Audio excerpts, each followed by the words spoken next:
Welcome to easy learning 700। ये MGT 101 financial accounting short series lecture का पहला lesson है, जिसका टाइटल है बेसिक कॉन्सेप्ट ऑफ अकाउंटिंग। तो सबसे पहले है हमारे पास लर्निंग ऑब्जेक्टिव। लर्निंग ऑब्जेक्टिव में क्या है, इसमें है introduction of subject of financial accounting. Financial accounting का जो सब्जेक्ट है, इसका इंट्रोडक्शन है स्टूडेंट्स के लिए।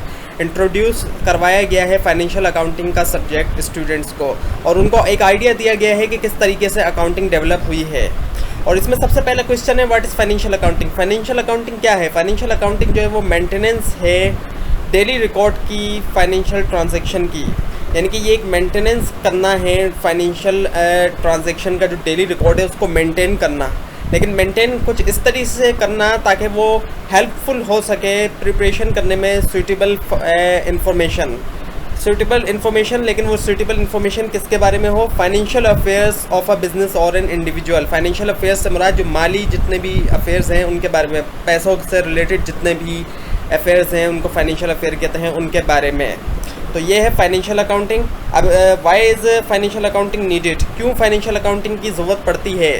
तो नीड जो पड़ी रिकॉर्डिंग की फाइनेंशियल ट्रांजैक्शन, वो इस वजह से पड़ी कि कोई इंडिविजुअल या बिज़नेस को ज़रूरत पड़ती है जानने की कि बिज़नेस की परफॉर्मेंस क्या चल रही है। ज़ाहिर बात है, रिकॉर्ड किया हुआ होगा, उसी से पता चलेगा कि बिज़नेस की परफॉर्मेंस क्या चल रही है, और फिर ताकि परफॉर्मेंस को सामने रखते हुए फिर जो डिसीजन लिए जा सके, और वो भी इंफॉर्मेशन की बेस पर ही होगा। जो फाइनेंशियल ट्रांजैक्शंस रिकॉर्ड की जा रही हैं, उन्हीं की बेस के ऊपर फिर डिसीजन मेकिंग भी की जाएगी।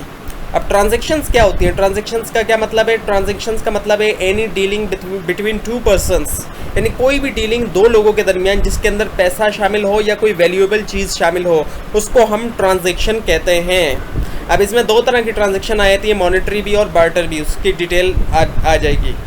How did it develop? किस तरह से डेवलपमेंट हुई अकाउंटिंग की? तो अब तो इस दौर में तो तकरीबन ज़्यादातर डेवलपमेंट हो चुकी है, तकरीबन सारी डेवलपमेंट हो चुकी है। एक टाइम था कि जिस दौर में बार्टर एक्सचेंज होते थे, गुड्स यानी कि चीज़ों के बदले चीज़ें ली जाती थी। लेकिन फिर हुआ यूँ कि वक्त के साथ साथ पैसे का कॉन्सेप्ट इंट्रोड्यूस होता गया, तो जो हिसाब किताब था उसमें चेंजेस आती चली गई। पहले के दौर में बार्टर के थ्रू होती थी एक्सचेंज, हिसाब किताब कुछ उस तरीके से होता था। लेकिन जैसे जैसे पैसा इंट्रोड्यूस होता गया तो फिर थोड़ी जो है वो डिफ़िकल्टीज आती चली गई। अच्छा, बजट क्या है? बजट जो है वो प्लान है इनकम का, एक्सपेंसेस का एंड अदर फाइनेंशियल ऑपरेशंस, यानी दूसरे जो फाइनेंशियल यानी माली जो ऑपरेशन है फॉर अ फ्यूचर पीरियड। तो ये फ्यूचर पीरियड के लिए एक प्लान बनाया जाता है, करंट के लिए नहीं। फ्यूचर के लिए एक प्लान बनता है जिसमें इनकम, एक्सपेंसेस और अदर फाइनेंशियल ऑपरेशन को शामिल किया जाता है। अब कॉन्सेप्ट ऑफ कॉस्टिंग क्या है? कॉन्सेप्ट ऑफ कॉस्टिंग का मतलब ये कि जो शख्स कोई चीज़ बनाता है उसको ये जानना होना चाहिए कि उसको बनाने की कितनी कॉस्ट आ रही है, उसकी एक एक पुर्जे की कितनी कॉस्ट आ रही है जो चीज़ बना रहा है। ना सिर्फ ये जानने की ज़रूरत है कि कितनी कॉस्ट आ रही है, बल्कि ये भी जानने की ज़रूरत है कि उसकी मार्केट में वैल्यू क्या चल रही है, ताकि फिर वो सेलिंग प्राइस को डिटरमाइन कर सके। अब ऐसा ना हो कि अगर फॉर एग्ज़ाम्पल कोई चेयर है, चेयर बनवाई 100 रुपये की, और मार्केट में पता चलता है कि वो चेयर बिकती है 80 रुपये की, तो इस तरह से 20 रुपये का तो लॉस हो जाएगा। तो इसी चीज़ को सामने रखते हुए जो प्रोड्यूसर है, जो शख्स कोई चीज़ बना रहा है या बनवा रहा है, तो उसको ये पता होना चाहिए कि इस चीज़ को बनने के अंदर कितना खर्चा आ रहा है और फिर मार्केट में उसकी क्या वैल्यू चल रही है, ताकि उसके हिसाब से अगर ज़्यादा खर्चा आ रहा है बनवाने में तो उस चीज़ को फिर ना बनवाया जाए, उसकी जगह कोई और चीज़ बनवा ली जाए, या फिर उसकी कॉस्ट को कंट्रोल किया जा सके। अब जैसे चेयर अगर बिक रही है 80 रुपये की, तो कोशिश की जाए कि 60 रुपये तक उसको बनवा लिया जाए, या फिर 70 रुपये तक उसको बनवा लिया जाए। अब impact of IT on accounting, यानी कि IT का क्या असर पड़ा अकाउंटिंग के ऊपर। और असल में जो पहले के दौर में अकाउंटेंट होते थे वो मुंशी होते थे, जो नोट करते थे, मैनुअली तौर पे जो है वो रिकॉर्ड करते थे जो भी फाइनेंशियल रिकॉर्ड होते थे। लेकिन जैसे जैसे IT आती गई तो फिर कंप्यूटर का यूज़ बढ़ता चल गया, और अब इस दौर में अकाउंटेंट की ज़रूरत होती है। अकाउंटेंट रिकॉर्ड करते हैं, और जैसे जैसे सॉफ्टवेयर डेवलप होते जा रहे हैं, तो अब तो ऐसा होता जा रहा है कि अकाउंटेंट्स की भी ज़रूरत जो है वो कम से कम होती जा रही है। लेकिन अकाउंटेंट की ज़रूरत वहाँ ज़्यादा है जब सॉफ्टवेयर डेवलप किए जाते हैं। तो सॉफ्टवेयर इंजीनियर्स को अकाउंटेंट बताते हैं कि किस तरीके से क्या क्या चीज़ें उसमें ऐड होनी चाहिए, क्या क्या चीज़ें शामिल होनी चाहिए। Barter trading and barter transaction क्या है? बार्टर ट्रेडिंग का मतलब है कि जब एक कमोडिटी या सर्विस के बदले दूसरी कमोडिटी या सर्विस की ट्रेडिंग की जाए तो उसको हम बार्टर ट्रेडिंग कहते हैं। यानी एक कमोडिटी कोई भी चीज़ या कोई एक सर्विस, उसके बदले में कोई दूसरी चीज़ या दूसरी सर्विस को लिया जाए, उसको हम बार्टर ट्रेडिंग कहते हैं। और बार्टर ट्रांजैक्शन का क्या मतलब है?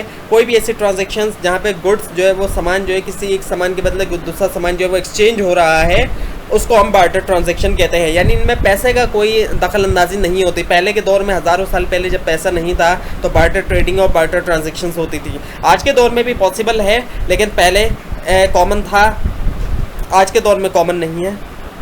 मनी मेजरमेंट कॉन्सेप्ट क्या है? मनी मेजरमेंट कॉन्सेप्ट ये है कि पहले के दौर में जब बार्टर ट्रेडिंग और बार्टर ट्रांजैक्शंस होती थी, जब पैसा नहीं था, तो वक्त के साथ साथ ट्रेडिंग वॉल्यूम और कमोडिटी जो मार्केट में अवेलेबल है वो उनमें इजाफा होता गया। और फिर ये बहुत मुश्किल होता चला गया कि बगैर किसी कॉमन यूनिट के, बगैर किसी चीज़ के नापे हुए, यानी कि चीज़ों के बदले चीज़ों को नापना बड़ा मुश्किल पड़ गया। तो फिर ऐसी सिचुएशन में पैसा ईजाद हुआ कि ताकि ईज़िली जो है वो पैसे से नापा जा सके चीज़ों को। तो इसी तरह मनी मेजरमेंट कॉन्सेप्ट आए, यानी कि किसी भी चीज़ को पैसे के थ्रू आप नापें। यानी कोई भी चीज़ आज के दौर में हम पैसे के ज़रिए ख़रीदते हैं तो उसकी एक वैल्यू नापी जाती है पैसे के अंदर। इसी वजह से बुक्स ऑफ अकाउंट में कोई भी आइटम जो मनी की फॉर्म में, मनी के अंदर ट्रांसलेट ना किया जा सके मनी टर्म्स में, तो उसको बुक्स ऑफ अकाउंट में रिकॉर्ड नहीं किया जाता। अब कैश एंड क्रेडिट ट्रांजेक्शन्स का क्या फ़र्क है? कैश ट्रांजेक्शन का मतलब ये है कि जब कोई भी चीज़ ख़रीदी जाती है और उसकी पेमेंट उसी टाइम पे हो जाए तो उसको कैश ट्रांजैक्शन कहा जाता है। उसी टाइम पे पे किया, ख़रीदी चीज़ उसी टाइम पे उसकी पेमेंट की, कैश पे किया, ख़रीद ली, तो हो गई वो कैश ट्रांजैक्शन। लेकिन अगर कोई ऐसी चीज़ जो उधार पे ख़रीदी जा रही है, जिसकी फ्यूचर में उसकी पेमेंट होनी है, तो उसको क्रेडिट ट्रांजैक्शन कहा जाता है। अब देखते हैं different types of business organisations, कौन कौन सी बिज़नेस ऑर्गेनाइजेशंस जो है वो होती हैं। तो पहली जो ऑर्गेनाइजेशन है वो है सोल प्रोप्राइटरशिप। सोल प्रोप्राइटरशिप क्या है? DWT स्ट्रैफोर्ड के मुताबिक सोल प्रोप्राइटरशिप की डेफिनेशन देखते हैं। इसकी मुताबिक डेफिनेशन है, it is the simplest form of business organisation. यानी कि ये एक सादी फॉर्म है बिजनेस ऑर्गेनाइजेशन की, which is own and controlled by one man, जिसको ओन भी करता है और कंट्रोल भी करता है सिर्फ एक शख्स। एक ही इसका ऑनर होता है, वही ऑनर भी होता है और वही इसको चलाता भी है। उसने एम्प्लॉय रखे हो सकते हैं, लेकिन ऑनरशिप भी एक ही शख्स की है और इसको चलाने वाला भी एक ही है। और ये सबसे ज़्यादा ओल्डेस्ट फॉर्म है बिज़नेस की। दुनिया में जितने भी बिज़नेस आज के दौर में एग्जिस्ट करते हैं, सबसे पुराना बिज़नेस जो है वो सोल प्रोप्राइटरशिप को कहा जाता है।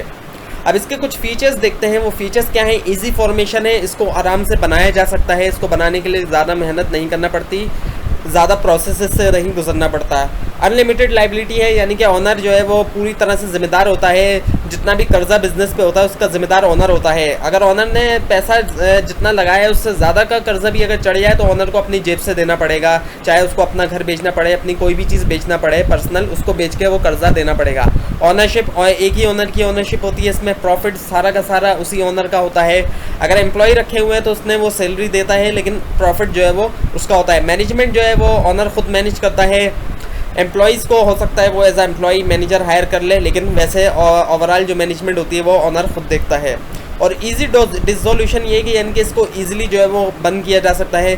अब कोई भी सोल प्रोप्राइटरशिप के मिसाल ले लें, आप कोई दुकान है, अगर दुकानदार चाहे तो आराम से उसको बंद कर देगा, उसको कोई लीगल रिक्वायरमेंट से गुजरना नहीं पड़ेगा उसको बंद करने के लिए। अब पार्टनरशिप क्या है? पार्टनरशिप की जो डेफिनेशन पार्टनरशिप एक्ट 1932 में दी है वो ये है कि partnership is the relation between persons, यानी कि ये एक रिलेशन है लोगों के दरमियान, कई सारे लोगों के दरमियान, who have agreed to share the profit of a business, यानी कि वो इस बात पर तैयार होते हैं कि अपने बिजनेस का प्रॉफिट जो है वो हम शेयर करेंगे, एक दूसरे में शेयर करेंगे। कैरिड ऑन बाय ऑल और any of them acting for all, यानी कि ये कि अब वो जितने भी पार्टनर्स हैं वो एग्री हो गए हैं अपना प्रॉफिट को शेयर करने के लिए। लेकिन बिजनेस हो सकता है कोई एक शख्स चलाए उनमें से, या तमाम के तमाम चलाएं, ये भी पॉसिबल है। तमाम के तमाम पार्टनर्स भी बिजनेस को चला सकते हैं, और ये भी हो सकता है कि एक पार्टनर जो है वो उनके बिहाफ पर सारे पार्टनर्स के बिहाफ पर वो बिज़नेस को चलाए।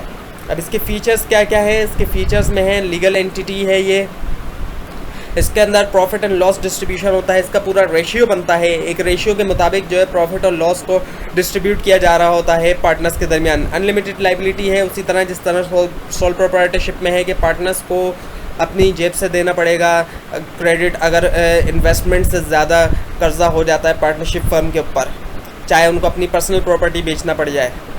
इसी तरह इसमें ट्रांसफ़र ऑफ राइट्स हैं, पार्टनर्स जो है वो ट्रांसफ़र कर सकते हैं एक पार्टनर दूसरे पार्टनर को, या फिर किसी को भी अपना जो है वो शेयर ट्रांसफ़र किया जा सकता है। मैनेजमेंट जो है वो पार्टनर्स मिलके चलाते हैं, हो भी सकता है सारे पार्टनर्स चलाएं या कुछ पार्टनर चलाएं, कुछ पार्टनर जो है वो स्लीपिंग पार्टनर रहें। और इसी तरह नंबर ऑफ़ पार्टनर्स भी इसमें डिसाइड किए जाते हैं कि नंबर ऑफ़ पार्टनर्स कितने हों। अब देखते हैं कंपनी को, जॉइंट स्टॉक कंपनी जिसको कहा जाता है। एस.ई. थॉमस के मुताबिक जो कंपनी की डेफिनेशन वो है, a company is an incorporated association of persons formed usually for the pursuit of some commercial purposes. यानी कंपनी क्या है, एक इनकॉर्पोरेटेड एसोसिएशन है, एक एसोसिएशन है, लोग जो है वो एसोसिएशन ऑफ पर्सन्स है, लोग मिल के इसको जो है वो इनकॉर्पोरेट करते हैं। इनकॉर्पोरेशन का मतलब ये होता है कि कंपनी की एक तरह से बर्थ होना, कंपनी की बर्थ होने को इनकॉर्पोरेशन कहा जाता है। तो कंपनी इनकॉर्पोरेट होती है एक एज आ एसोसिएशन के तौर पे, पर्सन्स की जो ऑनर्स होते हैं उनकी एसोसिएशन होती है, और इसको फॉर्म किया जाता है, बनाया जाता है कमर्शियल पर्पसेस को हासिल करने के लिए, कुछ कमर्शियल पर्पसेस को हासिल करने के लिए इसको बनाया जाता है। अब कंपनी के फीचर्स क्या क्या है, क्रिएशन ऑफ लॉ के तहत, कानून के तहत जो इसको बनाया जाता है, जो इसकी रजिस्ट्रेशन होती है वो कानून के तहत की जाती है, और ये एक सेपरेट लीगल एंटिटी है, यानी कि ऑनर्स से कंपनी जो है वो एक सेपरेट लीगल एंटिटी कंसिडर की जाती है। कंपनी खुद एक इंसान की तरह इसकी एक तरह से अब समझ लें एक हैसियत है। कंपनी इनकॉर्पोरेट होती है यानी इसका बर्थ हो जाती है, जब बर्थ हो जाती है तो कंपनी का नाम से कोई कंपनी पे केस कर सकता है और कंपनी खुद किसी और पे भी केस कर सकती है।